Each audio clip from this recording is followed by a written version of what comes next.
Hello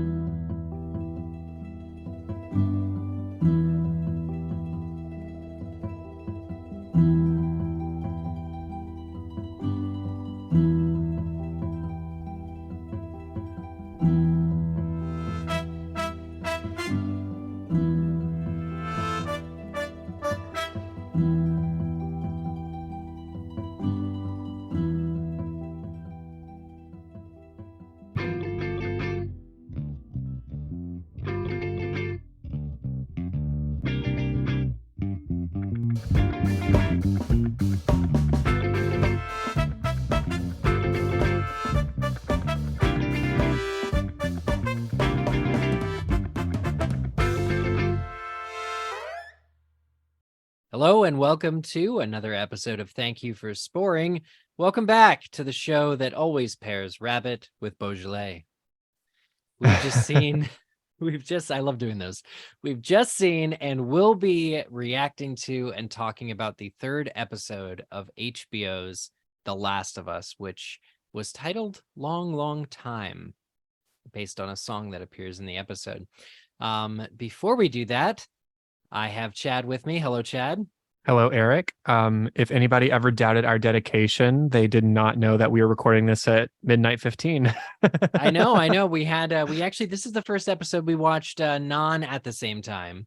Yeah. But I couldn't wait because I was worried about spoilers, which is very ironic if you know me. But I was like, everyone said this was the episode. You and I were texting leading into it like, oh, there's a lot of buzz about, this one in particular.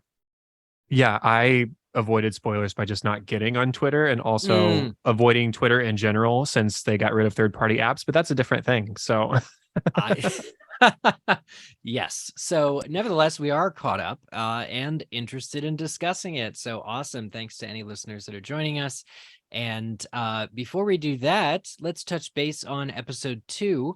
Since it aired the first time, what have we learned via our various travels through the interwebs that we didn't necessarily notice in last episode in time for last week's podcast episode? Well, once again, we got some interesting things from the official HBO Last of Us podcast hosted by Troy Baker and obviously Craig Mazin and Neil Druckmann. They mentioned some Tess backstory that we didn't get, and I don't remember all the specific details, so you might have to help me with it a little bit. But basically, there was some Tess stuff about how we learned that her son got infected. She had a family, and she was unable to kill her son when he got infected, and instead just locked him in the basement, if I remember correctly. And so that was sort of the tragic backstory that they envisioned for Tess, but they didn't film it or include it in the show, obviously.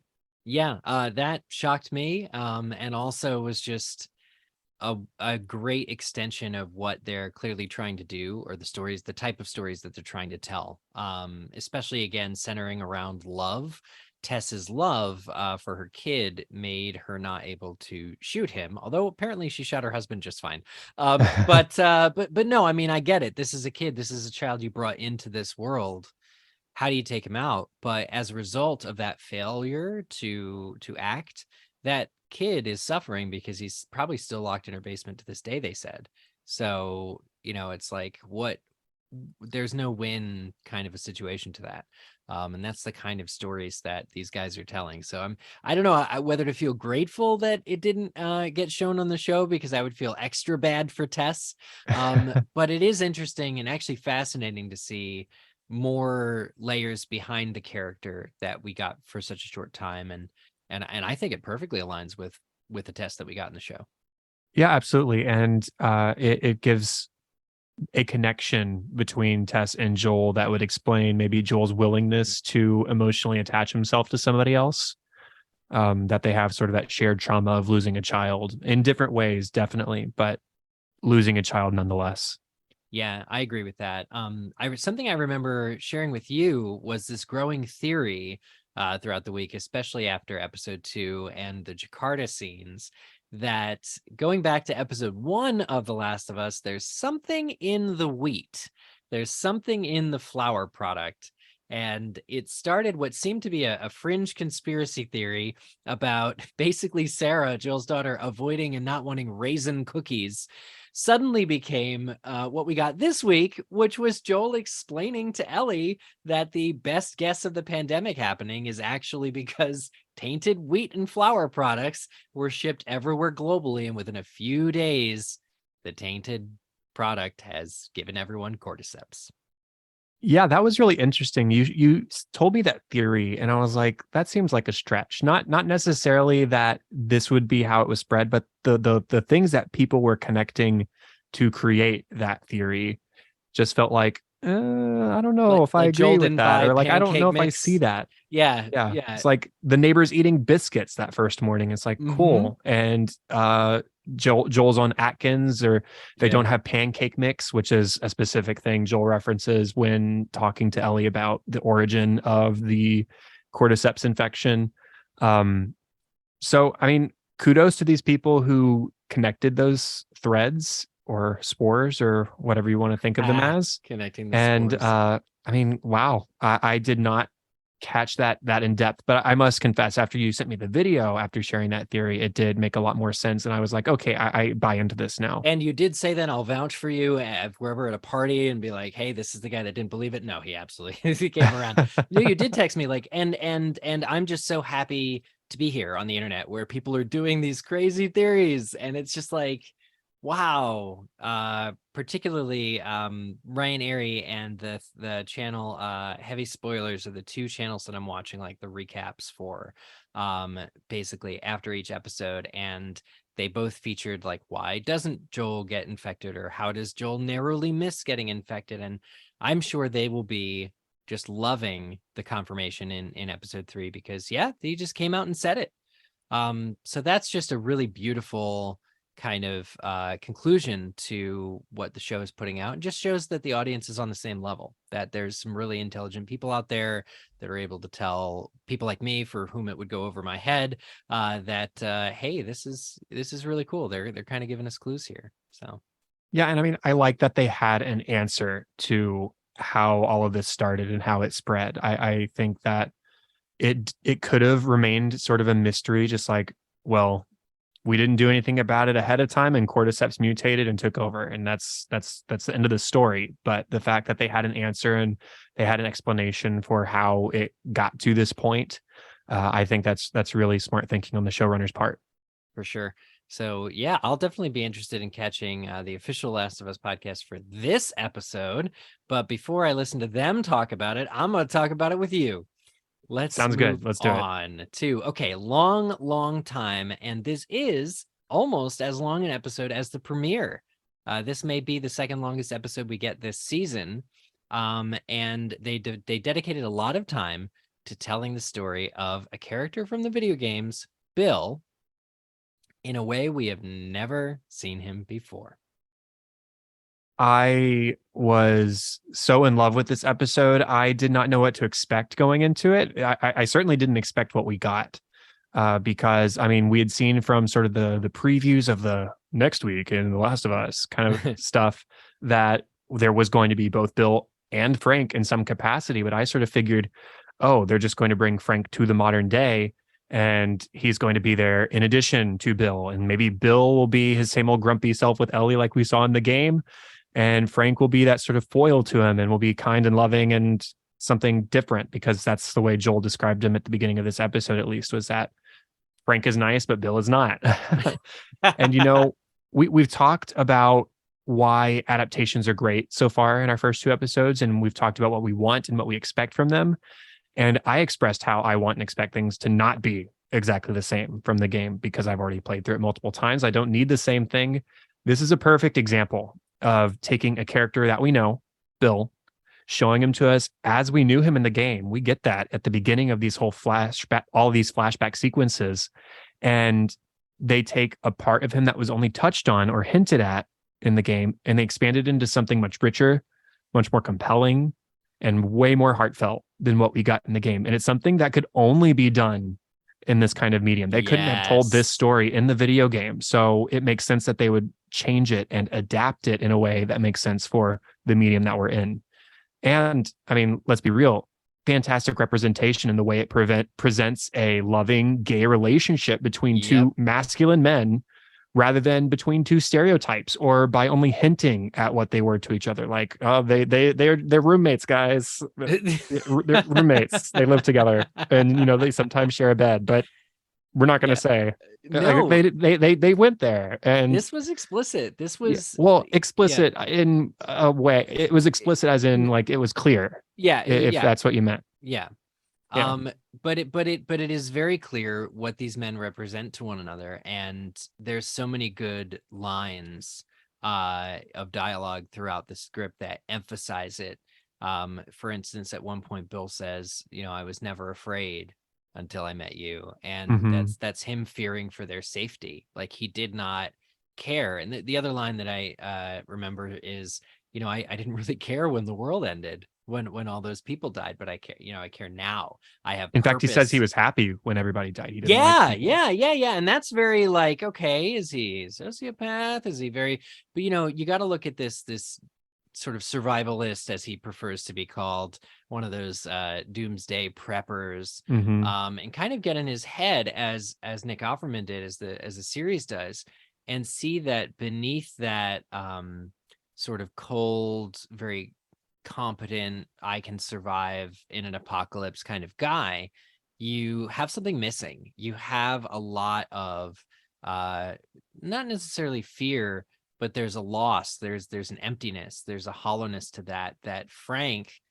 just by virtue of wandering into one of Bill's traps one day and then taking the risk of getting closer to him, ends up bringing out this incredibly vulnerable side to Bill, and this incredibly like unfulfilled side that the two of them are able to bring to each other. And it's not just companionship, it's not just having someone else to witness the end of the world with, but these two men in their closeness get something out of life that I think all of us could hope for and may never get ourselves, like throughout the whole episode as they're working with each other. And I'm so grateful that Frank at one point has a line like, there've been a lot of good days and they weren't all good. He's like, some of these days, but I have had more of the good days with you than with any other, and some were Right. bad. I'm like, that's a human relationship right there. They're really not sugarcoating this. There are, any relationship is a struggle, but by and large, coming off of this episode, I'm like, man, they had more good days than I think anyone else in the world that we know about following the cordyceps outbreak. Yeah, it really seems like they did. 17 years by my count of mostly good days, and mostly, despite some interesting things in the trailer that made me think there was going to be a full-on incursion from like Raiders or Fedra. Uh-huh. Despite that, mostly incident-free days as well. Yeah, mostly. We got that one scene of Raiders showing up as Joel warned him there would be, but and then there was that great uh twisting of expectations, because that scene ends with Frank treating a bullet wound from that Bill has received from a Raider. And then the very next scene, we see that somebody is in a wheelchair on the porch, and we can assume it is Bill because he has been shot. But then there's our expectation twist. It's Frank, who is confined to a wheelchair, dying of some sort of disease. It's not made super clear what it is, but I think we can maybe assume cancer. And it's just a great way to twist the expectation and to once again let Bill show the way he's changed and how vulnerable and loving he can be. I mean, I'm just blown away because if you look at it, how they changed it on paper, where from the video game, in the video game, you meet Bill, you go through this whole ordeal, so that you can get in your car and drive away. But Frank, who you discover most of the way through that whole ordeal, has predeceased them arriving. And he's died. He's was bit. He's infected. He hung himself kind of heroically. He wanted to control his own death. From that, we get in this TV show Joel and Ellie arriving, and both Frank and Bill are dead before they get there, and they've both chosen to end their lives in order to have some sense of control over it. Absolutely the very last thing I would have expected. was for neither of them to be alive at the time that Same. Joel and Ellie show up. Like, but how brilliant is that they're able to just leave a note. They Bill's ingenuity and his survivalist successes have allowed them to take a hot shower, which I don't know the next time they're going to be able to do that. Right. And they just get on their way, and it's like, what was lost? Nothing was lost. Like, I don't blame Druckmann and Mason for going, yeah, we can make this, like, let's make this actually better or more poignant some way, and that's exactly what I think they did. Well, the version of Bill we got in this episode gives us the ability to sympathize with him without caveat. Yeah. Mhm. Because I mean, we can have that twinge of sympathy for him in the game when we're like, oh, he had a partner, the partner's gone, that's why he's bitter. He's lost Frank in the game, and he's antagonistic in his absence, and it's a less sympathetic thing in general because he's cruel to Ellie. But Yeah. here we get the full Bill journey. We get the conversion from a loner to someone who could love and allow himself to be loved, and to have him end on his own terms, having gone through that conversion and having fallen in love with Frank, is really, really touching. And I was the same way. I wasn't sure how Bill would end, because we get that scene where Frank says, this is going to be my last day. Here are the things I want to do at the end of the day: crush up these pills, put in my wine, I'll drink it, we'll go to bed, I'll fall asleep in your arms, and that'll be the end.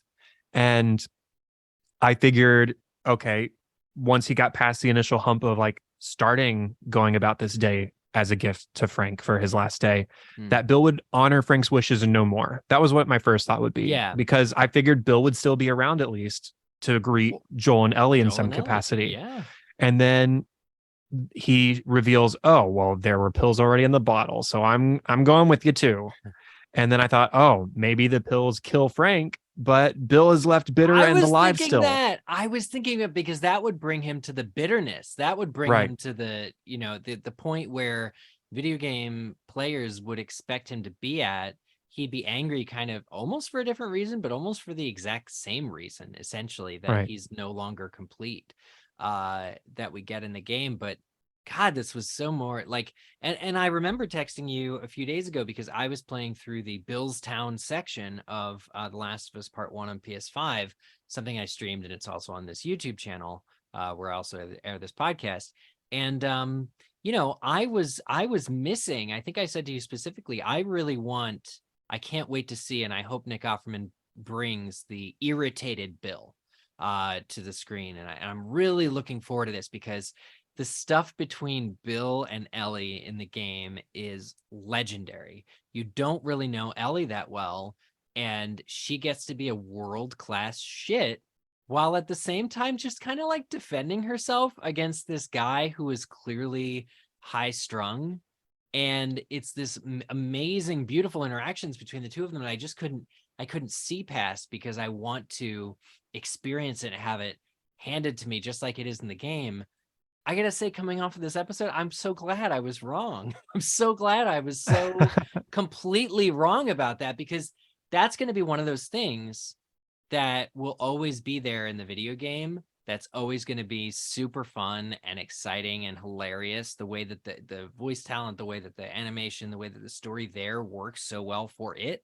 And this is going to be the way that, like, almost like a real world scenario of like, here's this story that we can tell in 75 minutes or so of how two people managed to actually have a life that was better than it would have been had the outbreak not happened. And in fact, better than, again, I'm gonna keep coming back to this, better than anybody else's life since the outbreak happened. Like, they did it right.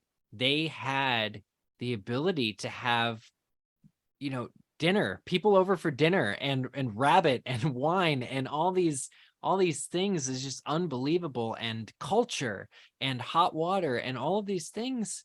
It just, you don't get that anymore. And even being able to choose the day you die, you don't get that in this world. So few people must get that, and they had it all, including each other. I liked the normalcy of their lives once Frank arrived. I mean, even prior to Frank, Bill, his life here was different than in the games. Surely he'd secluded himself. He'd set up a perimeter. He'd set traps outside the perimeter. But my memory of his sort of lair, however you want to describe it, in the game was it was a lot more militarized, like throughout.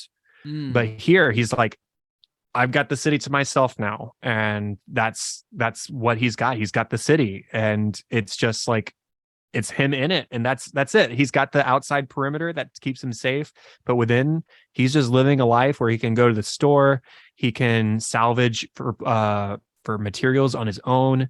And when Frank shows up, obviously they're gardening this whole time. They're able to go on walks or go for a run and exercise and just have normal lives as much as you can have a normal life within the setting. They've even still got electricity and like a clean house aside from maybe some dust, although it's maybe assumed that Frank would help keep things clean. I think he probably, yeah. So, I mean, there's so much to really praise about how they presented the story and the story we got. There are specific moments that I really wanted to highlight since we're lingering on Bill and Frank, since this episode really was their story. Yeah. When Bill first brings him inside and has decided he's going to feed him dinner since he's not eaten in a couple of days before sending him on his way. The utter astonishment that Frank shows and the gratitude that he shows at this dinner that Bill has made and the appreciation for the correct wine pairing with the rabbit. That was the first thing to sort of bring me to tears a little bit. I mean, shed a tear maybe is more the more apt description, because these are people who, or Frank is a person who at this point has gone 4 years without that normalcy, and to just have like a home cooked meal of good food and good wine and maybe not good company at this point, but to just have that moment of the amidst a life that has not been normal in a long time, that was really touching to me.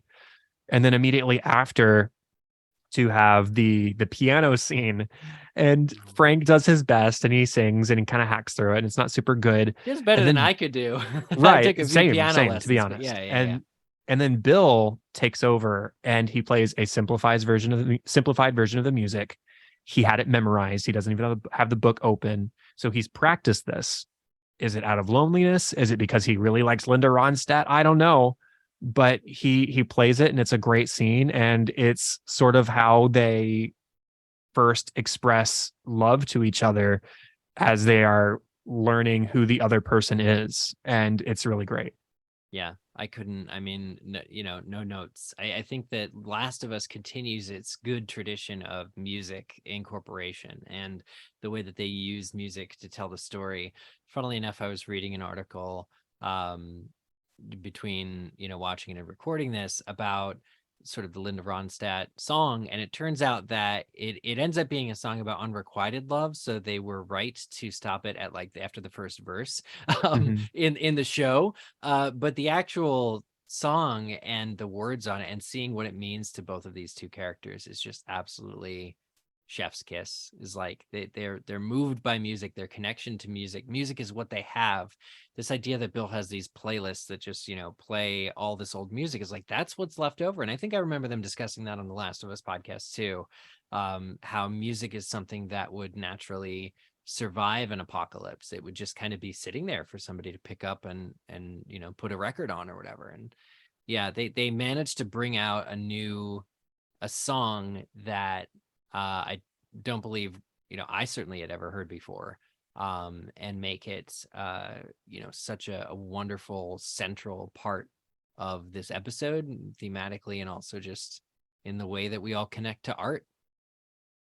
Yeah, I mean, I'm aware of a few Linda Ronstadt songs, but this wasn't one of them. Me too. So it was really nice to see how appropriate the lyrics were. But then also at the end of the episode, as Ellie and Joel are driving off in the truck, and Ellie finds a cassette. And what is the cassette? It's that song. And Joel has a connection to that song. And I thought that was a great way to end the episode, with Joel having the same sort of connection to that song that Bill and Frank had.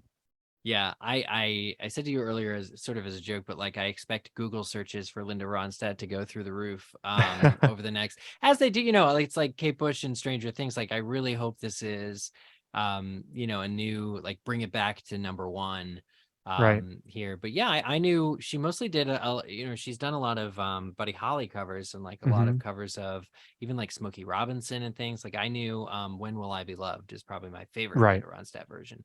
And yeah, now I'm just like, well, now I got to go through a discography because there's clearly a lot more there.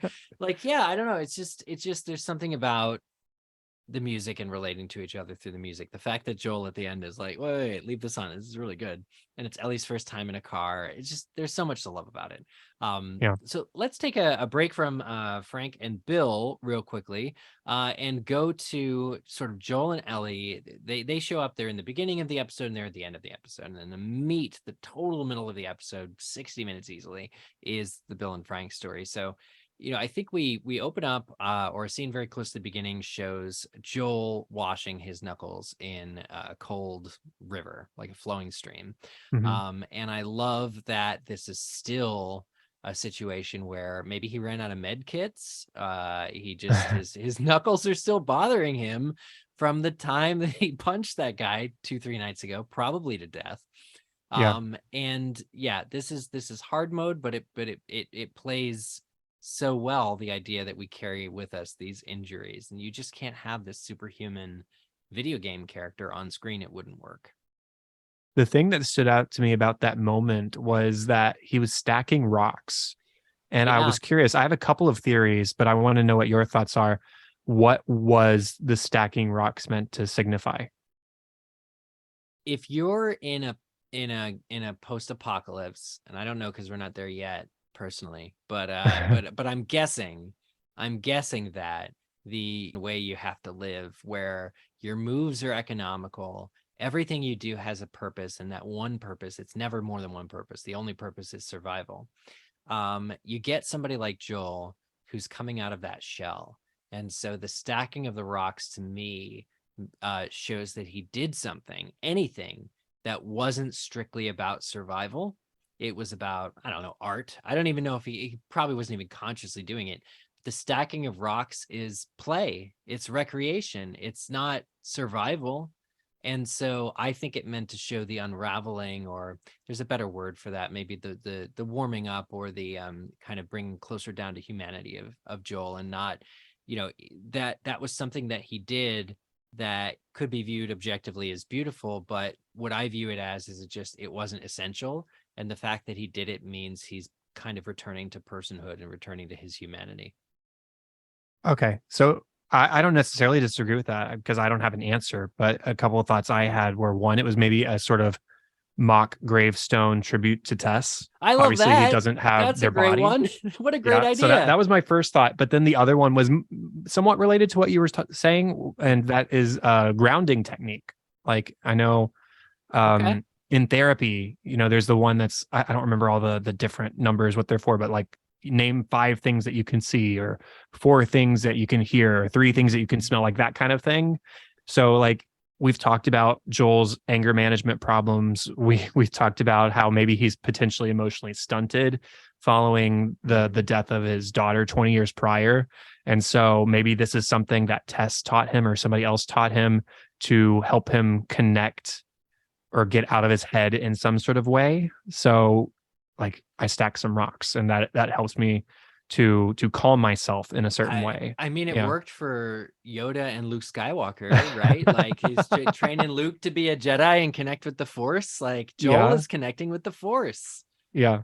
I So love all of these explanations. yeah. I love that it doesn't have an explanation. I mean, I'm looking forward to them maybe addressing that on the official podcast or something else in the future. But I like that it has multiple interpretations, and I like both of your interpretations quite a bit. Yeah, I think that could be a question that Troy might open the podcast with.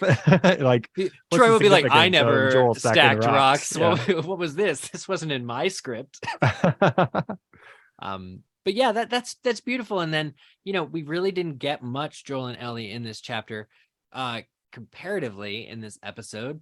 But what we got was, again, either straight out of the games in terms of lines, or in the moments when it wasn't straight out of the games, was exactly the same relationship that Mhm. is growing, that is slowly growing acceptance. He still won't let her have a gun.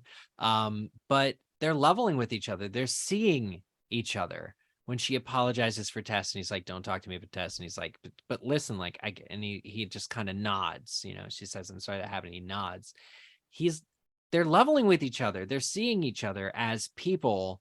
And it's just this level of respect. Like, yeah, they rely on each other for survival, but they really haven't been through as many hordes of infected as the video game counterparts at this point. So Right. right now, as a consequence of that, they really aren't that interdependent on each other, like through experience. And so what's happening instead is you're getting like these dialogue interdependence where it's like, in the words, like Ellie needs to know more about how the world ended, so she asks Joel, how did the world end? And Right. he's like, oh, do you want to know? And she's like, yeah, because at Fedra boarding school they kind of teach you shit. They don't tell you how the government failed to prevent a pandemic, etc. So he Right. tells her, and you know why he tells her? It's not because he loves her so much. It's because I think he thinks everyone has a right to know why the world ended. And that knowledge, even if he doesn't even care for this person yet in the capacity that he might one day, he thinks she has a right to know how the world ended. They screwed it all up, and it was the the food chain or something. So it's like that, to me, just they're just leveling with each other humanely, and I think that is perfectly lovely, although Ellie sneaks off and doesn't tell Joel at all when she goes into sort of that basement of the convenience store Uh-huh. and has her little adventure down there. And that's an interesting, I'm wondering if you think that shows, like, what your take is, whether that shows that Ellie will resist Joel, and maybe get herself into trouble in a way that I don't necessarily remember her doing in the games, or what are they doing with that in the TV series? I think that was more Ellie showing herself that she's not scared. I mean, we saw Mm, in a I think it was episode 1 where she asked Joel, like, is it hard to kill them knowing that they were people once? And that was mm, her saying to herself, yeah, this was a person, but it's obviously not a person anymore. She cuts it on the forehead first and is like, well, this isn't even bleeding normally. You can see the fungus poking out when I make this cut. And then she just like goes for it and she stabs it in the head. And I think it's showing that, one, she's not scared of it, and two, that she's capable if it came down to it. Um, so that was my initial thought. But I do think that Ellie showing that sort of curiosity to run off from Joel, or to explore without Joel, or to do something without letting Joel know what she's doing, I think that might definitely get her into trouble in the future. I think that could be hinting towards something like that as well. yeah, I mean, it's just a good kind of mystery for now of like, oh God, what really is Ellie's level of respect slash independence, because Joel hasn't super earned it yet. But everywhere that this episode goes, like, if you look at how the video game has so many more action sequences, so many more moments, actually specifically in Billstown, Joel opens a door and he's caught by that pole string that hangs him upside down by the feet, Uh-huh. and Ellie has to cut the rope on the counterweight of refrigerator while there's all these infected that are like swarming you and coming at you, and you have to like shoot Right. them while upside down. It's this great moment of the game. Well, in the absence of that, here you have them relying on one another without having strictly saved each other's lives just yet in combat, because you don't need that much combat in a TV series. And now it's this other beautiful thing where they're just kind of relying on each other to like have company, and it's like so much more subtle than you've prevented a clicker from biting my neck off. But it's also like so much greater as a result of that. Like, the clicker stuff will come surely, Right. but it doesn't need to be every episode. So where they're at in the game is, and having just played this for, I think it was about 3.5 hours from the Boston outskirts um leaving in Bill's car, they are stronger together, Joel and Ellie. They're able to laugh about Bill being so high strung. Ellie has the porno mag or whatever she gets, and there's all these jokes, but they're closer because of all the physical experience and the action they've just encountered. Well, in the show, they're exactly that much closer as a result of their journey through Billstown, but in a completely different way. And that new way is that Ellie read the letter that Bill wrote to Joel, Yeah. like before he died, and they both know that Tess was this person that Bill at least saw as his Frank was Tess for Joel. And now Uh-huh. that she's dead, they both feel a little guilt over it. It's like, it's just the perfect way to move forward. Like, again, it brings Ellie to Joel's level, and that's where they're at. So I would argue, without any of the infected, without any of these huge action sequences, Joel and Ellie pretty much leave Billstown in the same place they're at in the game at this point, from having grown a lot closer already than where they were when they first met shortly ago. Yeah, I agree with all of that. And I like that in that suicide note that Bill left, that he echoed Tessa's statement in different words about saving who you can save. Mm. And certainly in the moment, it doesn't feel like a sort of touching phrase because it highlights what Joel perceives as his failure in losing Tess. Yeah. But it shows, one, that Ellie has some tact because she hesitates before reading Tessa's name because she knows that it's a sensitive subject for Joel, and so she's tuning into his emotions in that way. And I mean, overall, going back to just like the beginning of the episode again, you highlighted some of this, but just getting more of Joel and Ellie just being around each other. There's a lot of just back and forth great dialogue that I haven't played the game recently. Obviously, we've said this before, but for them to have that back and forth relationship, Joel says, "You ask a lot of questions." She's just like, "Yes, I do. Like that's true. Yeah. I ask questions." um, and yeah, I just like that we're getting more of the slow parts of the game than the parts that are necessitated by virtue of it being a game. Yeah, and I'm trying to wonder how the spoiler policy comes into effect here, about the next thing that came to my mind. But I know we've talked about it in a previous episode. I think it was earlier on in each episode, so it wouldn't have been with the spoilers. But there's a certain type of infected that we mentioned that haven't yet been introduced in the TV series. But at this point in the video game, we had been introduced to, because it's in Billstown. It's particularly in a school. And Mhm. not having seen that type of infected at this point after this episode ended, doesn't worry me at all, because I'm sure we'll get there eventually. And in general, the fact that they cut out probably 100 infected that weren't part of this episode specifically. In fact, I think we only saw one infected land in one of Bill's traps. Um, and the other people were the raiders, or so to speak, whoever they Right. were. Um, but I'm not at this point yet ringing the alarm bells of, oh, the show spent like no money actually on hordes of infected, and we aren't going to get those major scenes where there's like, more than two clickers at a time chasing you. Like, I hope that there are, and still will be, large scenes and epic scenes with infected, but I like the more grounded pace that the show has so far. Yeah. Um, I don't necessarily have a whole lot more specific story things to talk about, though there's one thing you said like 10, 15 minutes ago at this point that I meant to say something about, but you were Yeah. on a roll, and so I didn't want to interrupt. Oh, I'm Um, sorry. no, it's okay. Ellie didn't apologize to Joel about Tess. And she said, "You made a choice. Like, nobody forced you Right. to take me and to go on this journey. So what happened to Tess is a bummer, but it's not my fault." And to that, Joel has that very slight nod in A response. nod. And so, um, and then he shares some of his food, which he didn't do in the previous episode when he thought that she was infected. So there's growth. They're uh, talking to each other. They're sharing with each other.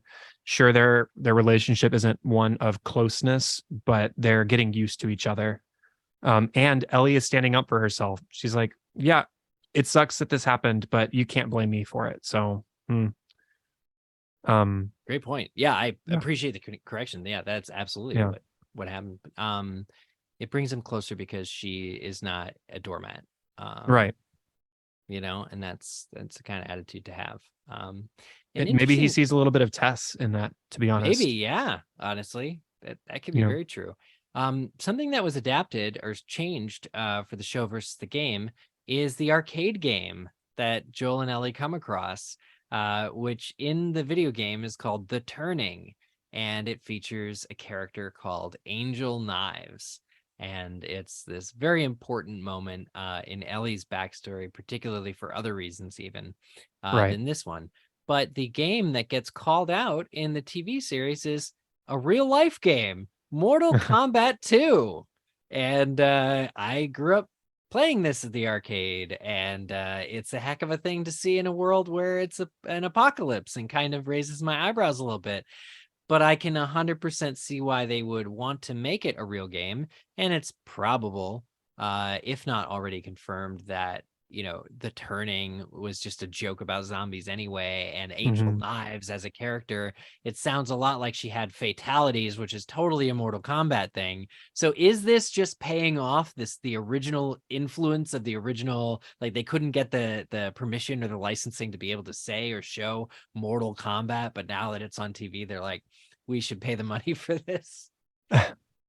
I think it's just a difference in medium. Like I Yeah. don't think there's going to be many video games that reference real life other games except for like within Naughty Dog games referencing other Naughty Dog games. So like Mm, what I'm curious about is one of these episodes if we're going to see like an Uncharted board game in the background like we do yeah. frequently in the Yeah. in Yeah. the video game. But I mean, do they want to deal with that continuity issue? That's not really a big deal in my eyes, but it's fun in other capacities. And by the way, since we've already gone past the uh things that we learned about the previous episode in the last Yeah. week Yeah. moment.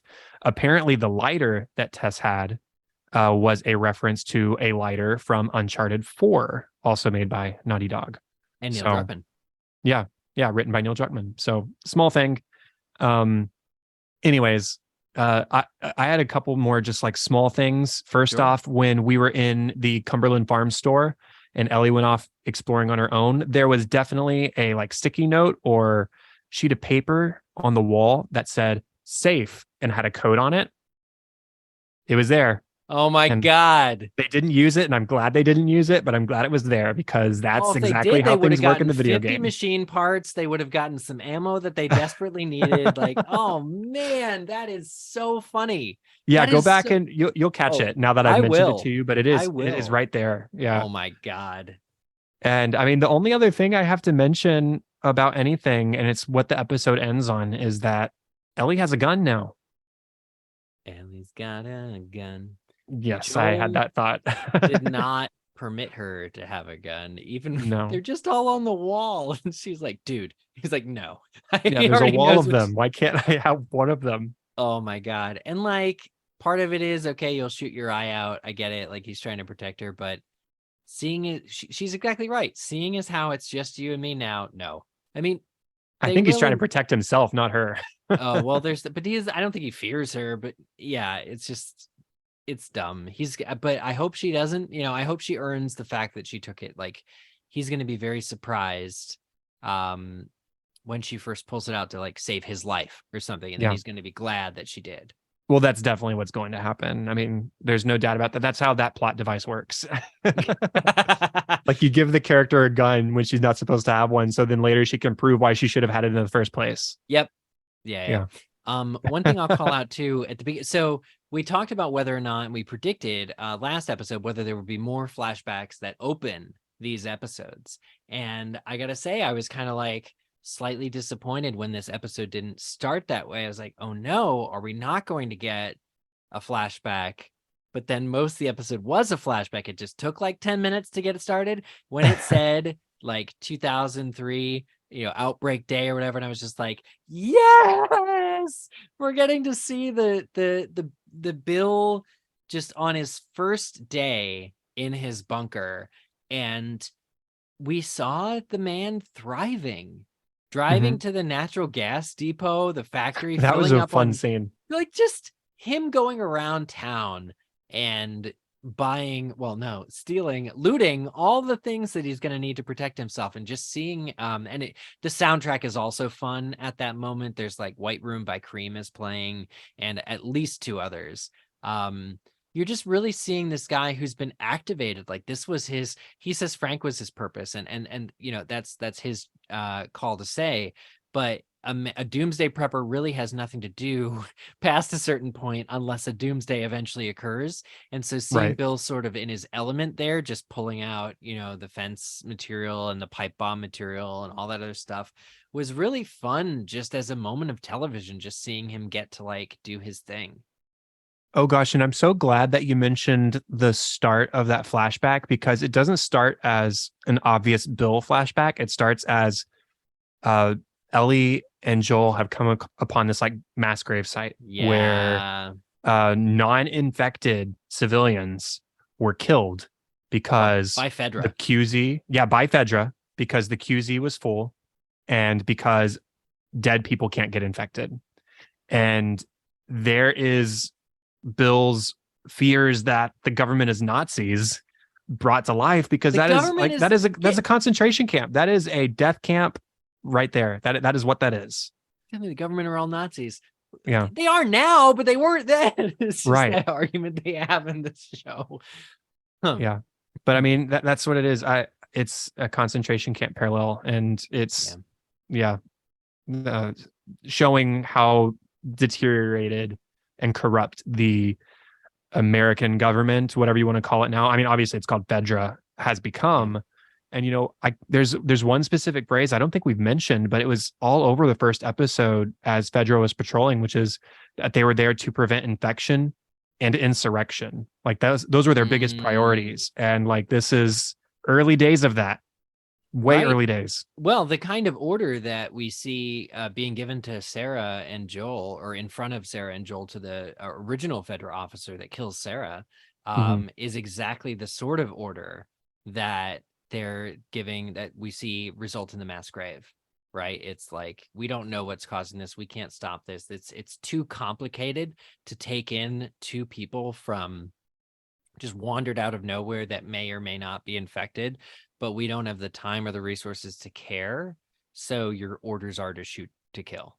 And Right. that is a heck of a choice. That is but like, seeing as how it is canonically their shared history of what America, like in its last days, was like before the rise of the fungus, and what Fedra currently is like, that's the organization that did all of this. There's blood on their hands, and that's not going away. And I was worried we were getting away from Fedra. But because I think they also said that on the podcast, like, we may be past Fedra now. But seeing Fedra very much involved in this story leads me to believe we'll see more of those agents at some point further down the line. Yeah, I think so too. Now, we've talked about just about everything I think there is to talk about in this episode. Did you want to have any spoiler discussion of any sort before we sort of close off the episode? Yeah, so one thing I'll just say, I want to thank everybody for listening to this point. We are going to get into like little spoiler prediction discussion, although I can't imagine it taking very long. So thank you again, and thank you, Chad, for joining me, and everybody tune in next week. Yeah, thanks for listening. Okay, spoilers, blue, blue, blue, blue, blue, blue. I hope you leave that in addition Oh to yeah, your very much. actual Yeah, sound the effect. sound effects. Yeah, the bloop bloop bloop. Yeah. In terms of predictions, the previously or the next week on shows a few things. It is their arrival in Pittsburgh, Joel and Ellie, where the car gets totally wasted, due to the result of a trap. Essentially, Right. somebody pretending to be injured. So that's straight out of the game. Like, Yeah. this Okay. was Yeah. probably the biggest departure. Well, I mean, Druckmann says so too. The very biggest departure from the game so far was episode 3. I'm not at all upset. I'm not at all missing it. I'm not at all anything. No. But it is refreshing in a way. Both Joel and Ellie's Joel laid down the ground rules at the end of the episode, where she sums it up as what you say goes. That's straight from the game. So getting back into the territory that we are familiar with in showing up in Pittsburgh, being duped into ruining the car they just worked so hard to get, or in this case, just showed up and took. The keys were on the table. They didn't even need to loot a corpse for it. But yeah, seeing that happen, but also with this character that's going to be played by Melanie Linsky. And I know you may not know who that is. I know we talked about Peter Jackson's Beautiful Creatures, one of the first things I saw her in. but I think that she is going to end up being maybe like a leader of some sorts of the Pittsburgh group, who because I haven't yet completed Pittsburgh in the gameplay. I don't remember exactly if they have a leadership, but it's the kind of situation where it's like, again, Fedra gone wrong, or it's people that are, occupying this QZ, but they aren't necessarily eating their own. That's reserved for much later. But they're killing people and looting people and killing among themselves, and any survivors are just doomed from day one because they're scavenging people and they're taking people off the road who might be looking for food and shelter, and just trying to promote their own welfare and well-being. So I can actually see, I'm guessing that Melanie Linsky will be kind of a more universal face to that struggle, or this group of people who may come up in either just this episode or the next few episodes. Yeah, I remember those story points once you mentioned them, so I am excited to see some of that. The thing that I am interested in talking about as far as like future potential goes is the way this episode is outlined would be a great way to present Left Behind to us in maybe like episode 6 or 7, debate based on timing of everything. Though I could also see them not wanting to do another episode just like this again. So I don't know exactly what way they're going to go. I don't know how much of Left Behind we're actually going to see, but I could see them potentially doing one of these kind of episodes again, as Joel is injured from whatever wound that was. I don't remember exactly, but as Ellie goes off foraging, maybe we could go back and forth between Ellie and Left Behind like we do in the game. Yeah, and that would be something wholly different, right? So it wouldn't necessarily be a flashback with no flash forwards. It would be a flash like back and forth. Right. Which is like how it happens in the game. And that would be something altogether new. It reminds me of, did you ever watch Lost? No. Okay. Lost did a similar thing where there was a buildup. The first 3 seasons featured largely flashbacks, but the big hook, spoilers for anybody who hasn't seen Lost, is that eventually they start doing fast forwards. So what you're seeing is the general plot of the episode during the, they're on the island during present day. What you're seeing is no longer who they were or what they were doing before the island, but because they're back home and you think it looks like it's before the island, you actually find out it's after the island, and some of them got off. And it's this huge twist, and it's this amazing thing. But from there, they start doing like these sideways things where they'll do one character will have a flashback in the middle of somebody else's flash forward episode. And it's just like, I can see The Last of Us employing these narrative techniques to do anything that they want. But this is the 3rd episode out of 3 that had a title card saying Outbreak Day 2003, and I'm just so in love with it. Let's give us everybody, like, show this Melanie Linsky character, show what she was doing on Outbreak Day next time. I don't care, I just want to see more of it. What was everyone doing when the world ended? Because it's proven to be a really engaging, for I think an audience for TV, technique to getting behind some of these characters and figuring out, well, who were they before? How does that inform who they are now?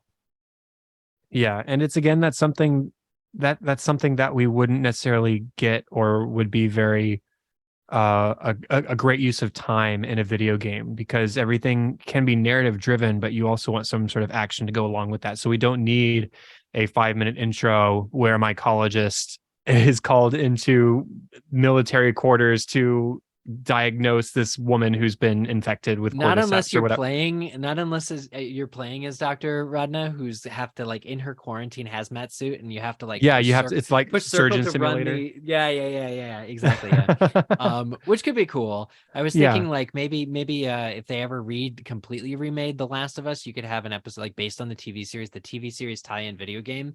You could have Bill raiding Home Depot, and it's like, okay, now go find like the 3/4-inch QVC pipes, and you like got to go over to aisle 19 and have your cart going on. But like, And then it could there's be a the Frank lawnmower simulator. yeah. Oh God, that's so good.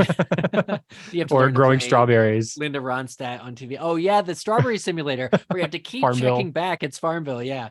Oh my God. So there's a lot of fun to be had there. But yeah, I mean, ultimately, this is, again, I've completely changed my mind on wanting pissy, irritated Bill, because instead we got this whole other side to a character that will always have Pissy Bill from the games and will always have his interactions with Ellie, which I think are legendary. Mhm. But let's face it, there are going to be plenty of people that Ellie has yet to piss off that she's going to do just fine pissing off. We didn't need Bill to be that person when you could tell this whole other story about survival and love and caring and dignity and all this stuff through him the way that they did it. I love and was shocked and so surprised, so pleasantly surprised by how they did it in this show. Yeah, and I guess one more final thought from me on that is you've already mentioned that at this point in the game, we have spent many hours playing up to this point. And so we have spent more time with Ellie. We know her more. We've gotten more dialogue from her than we've gotten at this point in the show. And so having that antagonistic Bill, one, presents a less sympathetic version of that character, but also it might make us dislike Ellie more because we haven't had that time spent with her to develop that relationship and develop that compassion for her. And if she was just annoying to Bill in this episode, we might have liked her less. So I think this was just a good choice on both fronts. That's a great point. So I mean, I continue to be blown away by the choices of the creators, and this is what makes it so fun to talk about after every episode. And I think that there probably isn't much more to say. I've never had Beaujolais wine. Me neither. I'm more of a white than a red myself. I'm not much of Um, a wine person, to be oh, honest. So well, but yeah, it definitely. And I looked at the director, Peter Core, who directed this episode. He did an episode of, or he did 2 episodes of The Umbrella Academy, 3 episodes of Daredevil. So definitely among good company there. I know we heard like 1 or 2 quotes from him in the behind the episode segment, but I'm glad that The Last of Us is employing the people that are making all the right moves in adapting it for TV, because I deeply love this series and am consistently wowed by it. me too. And I guess we should say that it officially got picked up for a season 2 this week. Hey, you were Also, right. Within 2 yeah. weeks. You said that. I think that was your initial timeline too. Within the next Yeah, 2 weeks. I don't remember exactly what I said. You can Yeah. give me credit if you would like to. I'm I'll not give you sure I got it credit. exactly right. Yeah. No, but I mean, I did again. I did, and my first question to you is, do you keep your finger on the pulse of all that? Because again, like I didn't know when to expect a new season would be. But I mean, in terms of predictions, I know you and I predicted already kind of whether or not season 2 would be a 1-for-1 adaptation, the way that season 1 may or may not be, and having not known whether season 1 may be or not, really can't help us at all. So I'm sure we'll revisit that prediction a little later on, Right. but you and I have already talked about sort of what our hopes are for. And because I'm consistently being wowed by the level of detail and the character insights, and let's be honest, I'm falling in love with Pedro Pascal and Mhm. Bella Ramsey as Joel and Ellie. When they get in the car at the end and he's like, put on your seatbelt, and she's like, what? He puts the Right. seatbelt on for What's him. the Like, seatbelt? I could actually watch 3 more seasons of them. And so I would say just riding in a car, just Yeah. putting on some country music. So I would say that I would want as much character moments that they could justify putting into a series, a next season, if you will, prior to getting to any of the great dramatic moments that may cause us a lot of pain and heartbreak. Let's delay the pain and heartache of the second video game's plot for a little while Yeah. longer. I just had a thought that I can sort of automatically debunk in my head, but it brought me joy for a moment. In the video game, Ellie collects comic books that you find throughout the world. But what if in the TV show, Ellie collects cassette tapes, and it's all just like individual songs? So like we get this one of long time. We eventually get Take on Me or whatever else, and it's just like, I don't know. But the way that to debunk it is they're apparently losing the truck in the next episode. Well, So. you know, they can Joel rip out the stereo, be like, we're taking Right. this, brought us joy, we're taking it with us, and then they just Yeah. plug it in at Tommy's or something. Yeah, I love it. Anyways. You know, when there's a line in the preview where Joel says we're gonna get through this or something, and Ellie's like, I know. He's Yeah. like, Yeah, I'd love to see it. Like whatever this is, whatever situation they're in, I think there's going to be, and it's about time. I think there's going to be some real shoot 'em up action next episode. I haven't been missing it, but I am excited for it. Right.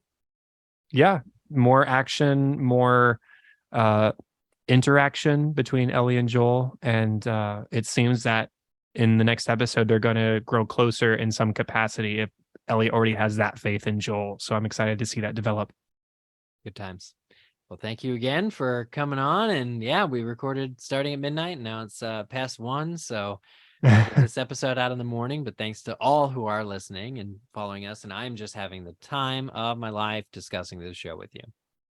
Me too. I am excited to once again watch and cry next week and then joyfully talk about it as we continue through this series. Good times. Well, and I have all of our details in the show notes as far as where you can find us online. And yeah, thank you everyone for sporing. And we'll see you next week. Bye.